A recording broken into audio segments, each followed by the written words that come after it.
Hi, I am Matt Print from Fitness with Matt, and I want to help you to get the most from your training.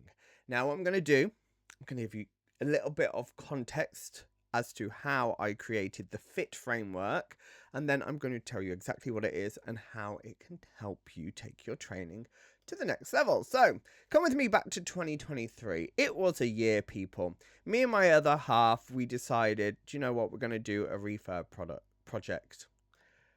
And very quickly, like within hours, we realized we bitten off more than we could chew. There was more things that needed fixing than we needed to. But we got there in the end, but not at a cost. And I don't mean financial. To me, it was incredibly stressful. I ran the refurb whilst running my Zumba classes, whilst running my PT and coaching business. Also, something amazing. I got engaged in 2023. That's lovely. But we also had a lot of hen do's for my other half's friends, and then we had their weddings. Yes, representing my relationship there in that photo. And we had a few holidays that year. Very lucky. There's me eating cannoli in Sicily, some of the best I've ever had. But also in 2023, I started my online coaching business. So, all in all, it was a year. So, where was my training at? Well, guess what? I still showed up. I showed up 3 to 4 times a week. I managed to maintain where I was. I looked in my phone, I was logging religiously all of my workouts, but I wasn't progressing. Now, nothing wrong with this physique, but it wasn't really where I wanted to be for me personally. I was in safe mode, a bit like a computer. It could do the basics, but I couldn't really do much more. And when I've reflected on this, coasting felt really safe. Maintaining felt safe.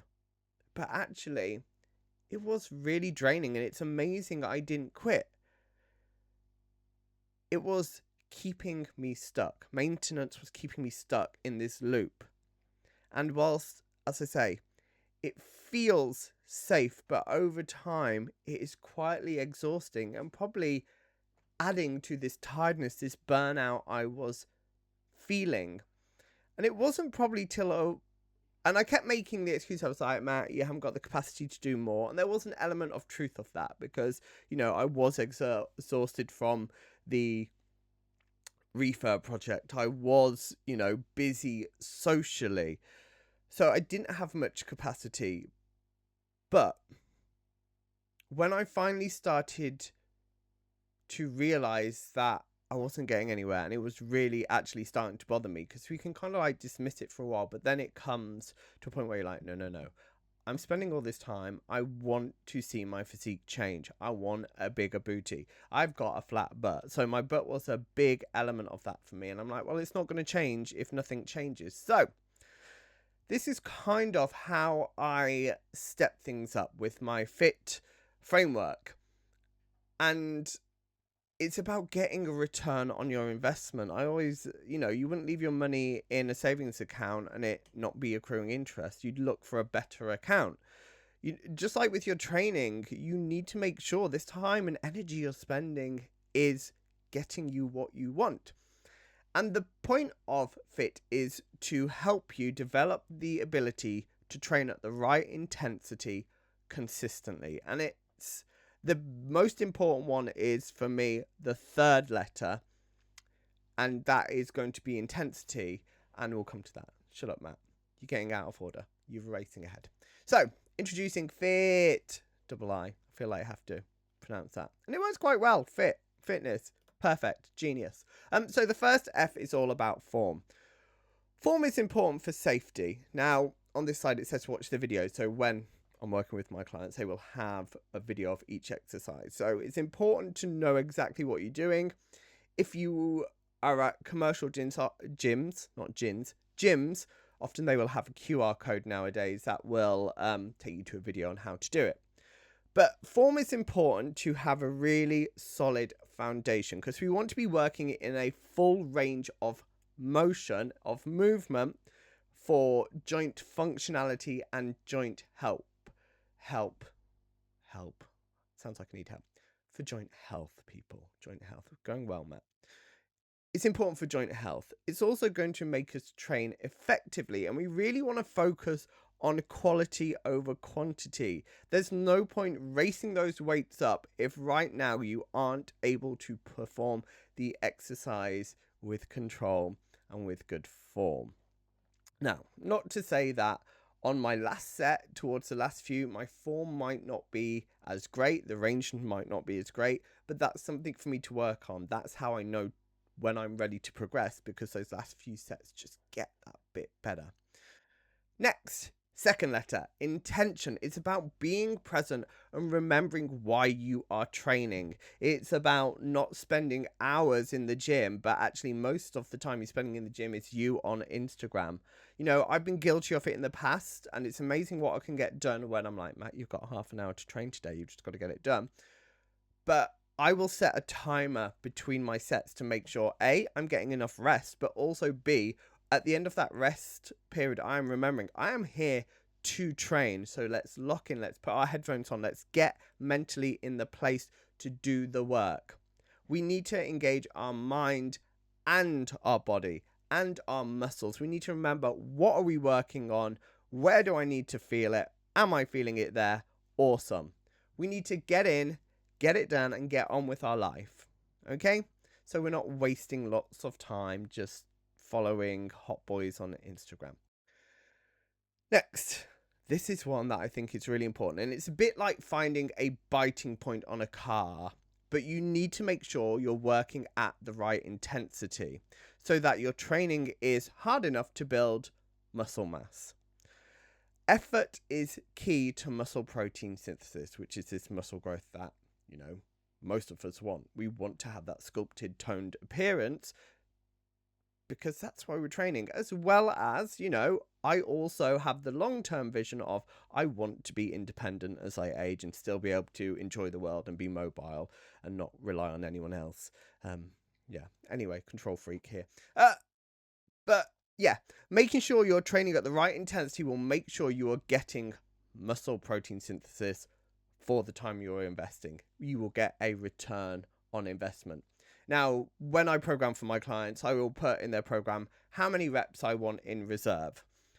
And the point of reps in reserve is we want to go to almost failure. I find going to failure is just increasing the risk of injury. Unless you're training for something very particular, I think aiming to have 1 or 2 reps left in reserve by the end of your set is the most effective way to make sure each session you're training at the right intensity to build muscle, to get a return on your investment. And the final point I want to make on this, oh, she's passionate about this one, is that you will get consistent progression by doing this, even if you never change your program, because you are there in the moment, you're there in the day because you've got intention now, and you're like, do you know what? Today is the day when I feel like I can go a bit heavier now. The reps in reserve, I feel like actually I've got 2 to 3, so I could probably push the weight up today. And also it takes into account how you're feeling on that day, because some days I'll have slept a bit worse.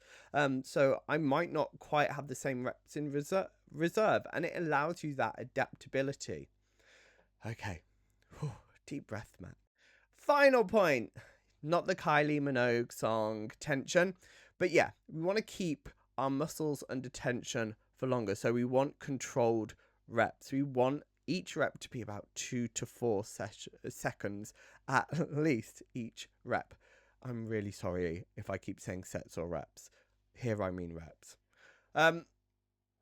We want to build strength, stability, and control. We don't want to be half-assing those reps, doing half ranges of motion, super quick. We want to make sure we're getting the most bang for our buck. More tension equals more stimulus, which equals more results. I always say, think Kylie. This one's all about Kylie, this slide. Slow. You really need to make sure you're working under a controlled manner throughout the whole set. Remember, whatever your goal, we need a really solid foundation to build these goals upon. So applying this FIIT principle, form, intention, intensity, and tension to your training is hopefully going to get you out of a rut. If you're feeling stuck, if you're not seeing a return on your investment, then look at this framework. Be honest with yourself. Am I applying this to my own training? Yes, programming comes into it. It's really important as well. But for the sake of this, let's focus on form, intensity, intention, and tension. And yeah, it's about being present, purposeful, and progressive. Or progression, really, that should say, shouldn't it? But we want progression from our training. We don't want to stay stagnant, because honestly, I've been there. It costs you in the long run. It feels safe, but in the long run, it's exhausting. So let's lock in. And this, as I say, is a key foundation of my everyday gay coaching program. So hope this has helped. If you have any questions, please reach out to me if there's anything I can do to help support your training and take it from this place where you're like, well, I'm in the gym, but nothing's really happening. Speak to me. Let's see what we can do. Let's see if we can move the needle. Anyway, thank you for listening. You can find me everywhere: TikTok, Facebook, YouTube, Instagram. Fitness with Matt. The only difference on Instagram is Fitness with Matt with a 1 at the end. Oh, and I've got a podcast now. I forget about that. It's called No, it's not. It's called Thighs, Fries, and Gay Guys, because, you know, my motto is thighs, fries, and attracting hot guys. There we are. That's my goal, as well as still being able to explore the world when I'm 70. Goodbye.